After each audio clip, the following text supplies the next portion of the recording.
On the line at the moment is Wille Aucamp from the DA, spokesperson for the DA, and Duma Gqubule, independent economist, to talk to us about one of the issues that was raised by John Steenhuisen yesterday. Of course, he traversed a number of things. That's why I'm calling it kind of an informal sauna, impromptu, spontaneous sauna that he did yesterday. But one of those issues, the thorny issue of transformation in BEE, came up again. And Wille, I really want to start with you here. What's new about the DA's proposals here around BEE, or are we circling the same conversation? And if so, why do we think that we're going to have a different outcome with this conversation? Welcome to our breakfast. Good morning, and thank you for having me. Yeah, as you rightly said, you are taking one issue out of six, and obviously all things need to be looked at collectively if we want to achieve what we want. But let's concentrate on this one. Over the last 15 years, GDP per capita has shrunk by 10%. Unemployment has climbed from 22% to nearly 33%, and if we take into account the discouraged job seekers out there, the real unemployment rate is over 43%. So it is clear that what has been done in the last 10, 15 years, maybe longer, did not work. Nobody can tell me that it worked. So it would just be insane to keep on doing the same thing and expect that something else will now happen. Then what? We need to remove these roadblocks, and the three roadblocks that I think are the contentious ones that you want to speak about is, we need to remove them because they're holding back the economy, and that is BBBEE, the Employment Equity Act, and the Expropriation Act. And I can tell you now unequivocally that BBBEE and racial quotas have failed. And together with the Expropriation Without Compensation Act, they are creating an environment that deters investment, growth, and job creation for the majority of South Africans. Wille, it seems that the things that you're saying we should remove are all things around redress and transformation. And so what are your replacement strategies here? Because just saying let's scrap all of those things does not tell us how do we start to redress the issues that we have in this country when we are the most unequal country in the world and racially divided at that. Let me be clear. The DA is not against transformation, but BBBEE has done nothing for ordinary South Africans.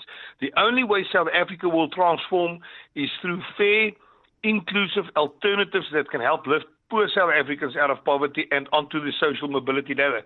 We need to free up the economy so that South Africans can grow their own businesses, create millions of jobs in the process, and the only empowerment South Africa needs is more jobs. With more jobs and a growing economy, many of our problems will be solved. Let me give you a practical idea. Prof. Wille Aucamp recently reviewed that in a study that he has done, 1 trillion rand went to 100 people. Now, if you take that 1 trillion rand, and that is the problem that we've got here, is BBBEE only benefited a handful of politically elite within the ANC. The masses of the people were not benefited. If you took that 1 trillion rand, you could have given 50,000 rands as a startup fund for 20 million people out there. But what happened? 1 trillion rand only benefited 100 people. So just think of that. 50,000 rands as a startup for a company, for a small to medium-sized company, to 20 million people. It did not work, and we should not carry on with it in the way it has been implemented. All right, Duma, I want to bring you in here. You watch the unemployment figures closely, so I'm sure what Wille's saying is definitely piquing your mind. What Wille is saying is not untrue, that we definitely need to deconcentrate where resources are going to activate the economy. Does that in your mind mean scrapping BEE? Tessa, I don't know where to start. You know, I criticize ANC economic policies all the time, but the economic illiteracy of the DA is on steroids, and we need to have economic policy in matric, because what the DA is proposing against ANC policies, South Africans must reject it. Now let's start with BBBEE. Then start quoting fake BEE statistics by Wille Aucamp. Now let's do a sense check I'm the expert on this topic. 1 trillion to 100 people. Then 100 people got an average of 10 billion rand each, which is clearly nonsense. Now, I've been monitoring BE since day one, and that is just absolute nonsense. So it's one paragraph in their report. I have done lots of research. The DA can go, I can present to the DA that shows them the real statistics on BE. So let me tell you the real statistics on BE. Give us one or two, because we've also got some callers we want to bring into the conversation, Duma. Yeah. Okay, let's just start it quickly. I don't have time. Employment equity. The companies are not implementing employment equity. White people in 2024, 7% of the population accounted for 64% of people in top management. White males, 3.5% of the population, accounted for 51% of people in top management. The representation of Africans over the past 15 years has increased at a snail's pace from 12.5% to 14.6%. That is racism.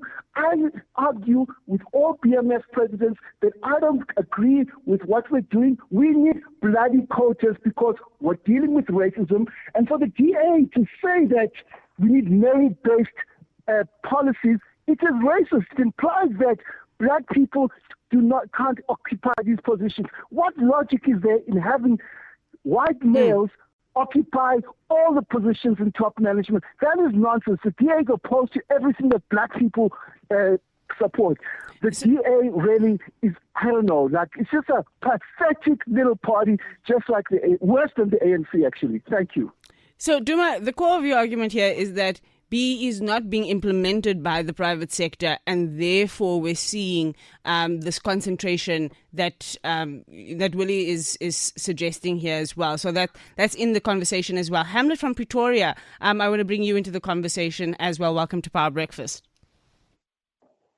It's non-racially based, inclusive economic policy. That policy is just a policy that will never address the historical exclusion of black people in the mainstream and social economy of this country, number one. Yeah. Number two, to suggest that BE has not worked in its full entirety, it's wrong.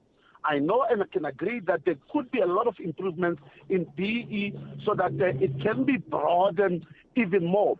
But you cannot have two parallel economies when private sector does not participate in playing a meaningful, transformational, inclusive role to address the historical economic injustice of black people. So according to the DA, we have to say everything is fine. We need to move as if historically there were no economic exclusion and injustice. And lastly, I agree with Duma. When you go and look at the private sector in terms of senior management, middle management, you find white men. The procurement patterns of those listed entities in JSE and largely in the private sector, their procurement patterns have not changed. You still have traditional white suppliers who are benefiting across the economy. So the DA to suggest that they want to, carry on as if nothing has happened and sustain the exclusion, that is very regressive and it's very unfortunate. Their policies are very racial. Very racial. Yeah. All right. Jan from Centurion, I'm going to let you in here so I can give Wille and Duma last bite of the cherry before we have to move on. Welcome to Power Breakfast, Jan. How are you? Well, and yourself? I'm fine. You know what, Tessa? Let's look at the reality. Let's go to Tembisa, Alexander, and check how many people are suffering. Compared to go to Sentien and check how many white people are suffering. This cannot be right for the DA to say, let's scrape the law that try to readdress the previous apartheid issues. Cannot be right, guys. Wille? That is totally unacceptable. Thank you so much there, Jan from Centurion. Wille, your responses to that. Are we here throwing out the baby with the bathwater when effectively it's being argued that it hasn't even been implemented, and part of the blockages to that is the very private sector that you talk of as that where things are being concentrated? Well, firstly, Duma gave a scathing attack on us. He must maybe go and speak to some of his counterparts like Wille Aucamp, and he must go and ask and walk into the townships like I do on a regular basis and ask the people out there, did BBBEE work for you? The biggest amount of people say that it did not. We saw the latest statistics that came out, polling that was done. More than 60% of people say that BEE has never benefited them. Less than half of the country think that BEE should carry on. So the majority of people out there agrees with the DA, and they do not agree with Duma and with the callers that phoned in. I spoke with 108 people in a rural area of the Northern Cape on Friday last week, and I've asked them, what benefits did you get? And they unequivocally said that they haven't received any benefits. We saw what happened in the Zondo Commission. We saw the corruption that came out there. And we saw the amount of money that went to a certain amount of people. We saw what happened in IDT now. The fact of the matter is, whether you like the ideology about that or not, is BBBEE did not work. It enriched a few people at the top there. So it did not work for the masses. What he is quoting there now, talking about people in Tembisa. Yeah.